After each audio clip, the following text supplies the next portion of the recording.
आपको प्रारंभ से सोचना चाहिए कि हिंदुस्तानी अवाम मोर्चा सेकुलर का निर्माण ही हुआ था, गठन ही हुआ था कि जीतन मांझी 2014 और 15 में 9 महीना मुख्यमंत्री में रहा था। और मुख्यमंत्री काल में ऐसे तो सैकड़ों निर्णय थे, लेकिन 34 निर्णय ऐसा निर्णय था जिससे बिहार का भाग्य बदल जाता। और फिर उसके बाद हमको मौका नहीं मिला, तो हम लोगों ने यही सोचा कि अब सरकार में रह के या सरकार को समर्थन दे करके हम इस सब नियमों को जो हम बनाए हैं पालन कराएंगे, अनुपालन कराएंगे। उसी के लिए हम नीतीश कुमार जी के साथ रहे। और प्रश्न उठने लगा था इधर कि आप नीतीश कुमार के साथ हैं तो जो आपके निर्णय है उसको लागू क्यों नहीं करवा रहे हैं।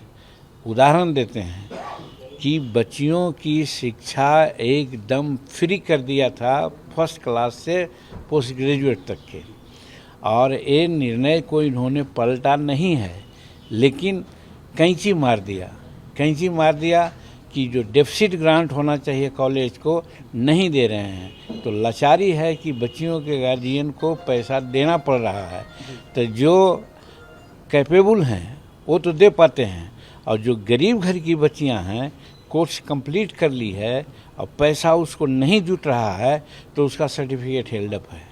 ऐसे हजारों हजार हमारी बच्चियां हेल्ड अप है, और ये बात हम कहे हैं तो भी कोई इन पर प्रभाव नहीं पड़ा। तो आखिर हमको तो जब अपना निर्णय इम्प्लीमेंट कराना है तब तो कुछ कहना है, अल्टीमेटम देना है। अब मान लीजिए हमने कहा था कि ठेकेदारी में हम आरक्षण देंगे, डिग्री होल्डर्स लोगों को ठेकेदारी में आरक्षण के लिए हमने कहा था कि 75 लाख रुपया तक के ठेका में हम आरक्षण देंगे डिग्री होल्डर्स को। इसलिए कि डिग्री होल्डर 20, 21, 22 वर्ष के होते हैं लोग, तो उस समय सब विवाहित होते हैं, तो अपने पत्नी को या अपने हस्बैंड को छोटी छोटी समस्या पूरा करने के लिए कोई भी छात्र या छात्राएं बाप से, गार्जियन से न मांगेगा कि हमको ये चीज़ चाहिए पत्नी को या हस्बैंड को। तो इसके सोच करके हमने कहा था कि उनको हम 5,000 रुपया अनएम्प्लॉयमेंट भत्ता देंगे, और ये जब देने की बात किया था तो उसको इन्होंने काट दिया। और आज स्टूडेंट क्रेडिट कार्ड देते हैं, उसमें कितनी परेशानियां होती है सो आप लोग देख रहे हैं। तो लोग हमसे कहते हैं कि उसको इम्प्लीमेंट काहे नहीं कराते हैं। और जो अनएम्प्लॉयड थे और डिग्री होल्डर नहीं थे उनको हमने ठेका में आरक्षण दिया था कि 75 लाख रुपया तक के ठेका में हम आरक्षण देंगे। पहले तो इन्होंने काट दिया मेरे निर्णय को, और फिर उसके बाद इन्होंने कहा कि 50 लाख रुपया तक के 25 लाख रुपया तक के हम देंगे। तो 25 लाख रुपया तक के ठेका में देने का कोई उचित आरक्षण नहीं था, इसलिए कि वो डिपार्टमेंटल होता है। तो जब इनको कही गई बात तब उसको एक्सटेंड किए 50 लाख कि 50 लाख तक ठेकेदारी में हम आरक्षण देंगे, लेकिन वो फाइल अभी भी फाइनेंस डिपार्टमेंट में पड़ा हुआ है। तो इसी तरह से हमने कहा था कि किसानों को आज क्या है, बिजली बिल के लिए लोग सब मारे फिर रहे हैं, किसी को जेल जाना पड़ता है। और हमने कहा था कि 5 एकड़ ज़मीन रखने वाले किसानों को बिजली हम माफ़ कर देंगे, इन्होंने आज तक नहीं किया। तो किसान लोग हमसे कहता है कि तो क्यों नीतीश कुमार के साथ आप लगे हुए हैं।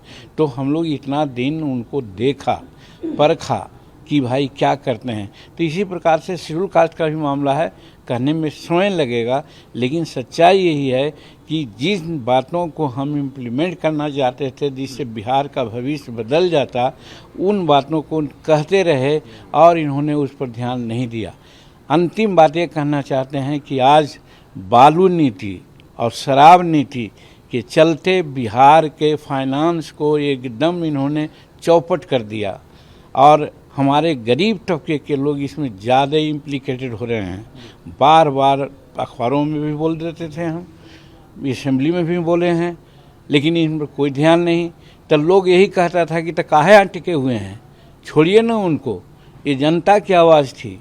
इसलिए हम लोगों ने लास्ट में निर्णय लिया कि अब इनको छोड़ना ही पड़ेगा, और छोड़ करके इनको बाहर से हम लोग धक्का देंगे ताकि इन सब बातों का इम्प्लीमेंटेशन। आपने सर बहुत बड़ा फैसला ले लिया है, कहा जा रहा है कि अब बिहार की राजनीति में एक नया बदलाव आएगा। क्या लगता है आपको, क्या होगा, आप आगे किसके साथ? देखिए, हमारे पार्टी में जमहूरियत है, जनतंत्र है, हम अपने कुछ नहीं कहेंगे, ये जो हम निर्णय लिया, आप जानते हैं हम राजगीर में नेशनल काउंसिल की बैठक बुलाया, वहाँ निर्णय हुआ। उसके बाद हम सारे विधायक मिल करके नीतीश कुमार को कहा ऐसी ऐसी बात है, आप इसको ज़रा देखिए, नहीं तो फिर हम लोगों के सामने दिक्कत होगी। उन्होंने नहीं माना और कह दिया सीधे कि भाई आप पार्टी में आ जाओ और नहीं तो बाहर चले जाओ। तो फिर हम कोर कमेटी की बैठक बुलाया। कोर कमेटी की बैठक में सारे लोगों ने कहा कि नहीं, एकदम हम लोगों को बाहर जाना ही उचित है। तब फिर हम लोगों ने ये निर्णय लिया। तो आज जो बात आगे की है, 18 तारीख को अपने कार्यकारिणी की बैठक बुलाया है। 18 तारीख को कार्यकारिणी की बैठक में जो निर्णय होगा उसके बाद बताएंगे कि क्या करना है। ललन सिंह और तेजस्वी यादव ने कहा कि हम लोगों ने प्रॉपर इज्जत दिया था, मांझी जी को, उनके बेटे को भी इज्जत दिया था, मंत्री बनाया था, लेकिन फिर भी इस तरीके देखिए, से फैसला ले लिया। चाहे ललन बाबू हों, चाहे तेजस्वी बाबू हों, चाहे नीतीश बाबू हैं, चाहे कोई हैं, व्यक्तिगत हमको किसी से कोई ये अगर दुराग्रह नहीं है। हम सबका सम्मान करते हैं। अब सब लोगों ने व्यक्तिगत भी हमको सम्मान दिया है, मैं मानता हूँ, लेकिन जहाँ जनहित की बात है तो सम्मान और जनहित में दोनों में कॉम्प्रोमाइज़ नहीं होगा। जनहित की बात अगर होती, हमको सम्मान न भी देते तो कोई चिंता नहीं थी, लेकिन जनहित की बात नहीं हुई हमारे लोगों की, गरीबों की, और हमको सम्मान दे करके ही अगर रहेंगे। सम्मान तो दिए, मंत्री भी बनाए, हमको मुख्यमंत्री भी बनाए। आज भी हमारा बेटा मंत्री था, और भी हो सकता था कि मंत्री विभाग मिल जाता। अपने हम रहते तो एंजॉय करते, लेकिन हमने समझा कि अब मात्र 2 बरस 1.5 बरस बच गया है। हम 2025 में जनता को, हम अपने वोटरों को क्या बात करेंगे। देखते हैं मगध में और मुंगेर में जब हम घूमने लगे तो हज़ारों हज़ार की संख्या में हमको लोग फॉलो करता था। 10-10 किलोमीटर हमारे संतोष के पीछे लोग जाता था, आता था। तो उन लोगों की एक आशा है, उनके आशा पर एक तरह से कुठाराघात हो रहा था, जो हम लोग बर्दाश्त नहीं कर सकते। इसलिए हम लोग ने ऐसा निर्णय लिया। सदा जो मंत्री बनने जा रहे हैं, उन्होंने कहा है कि आपने अपने समाज के लोगों के साथ धोखा किया है। किस तरीके से सर उनका जवाब? खैर, धोखा देने वाला का जो चश्मा लगाता है ना, गोगल्स लगाता है ना, वैसे ही सोचता है। रत्नेश जी के प्रति हमारी श्रद्धा है। वो सुनते हैं कि मंत्री जी बनेंगे, मंत्री बने, समाज के लिए कुछ करें, तो हमारी शुभकामना है, सद्भावना उनके साथ है। आखिरी सवाल सर, ऑपोजिशन यूनिटी की बैठक 23 को होगी, क्या लगता है आपको रोक पाएंगे ये लोग मोदी को 2024 में, जिस तरीके से तमाम विपक्षी दल? अब आने दीजिए, 23 तारीख के बाद इस पर चर्चा करेंगे हम।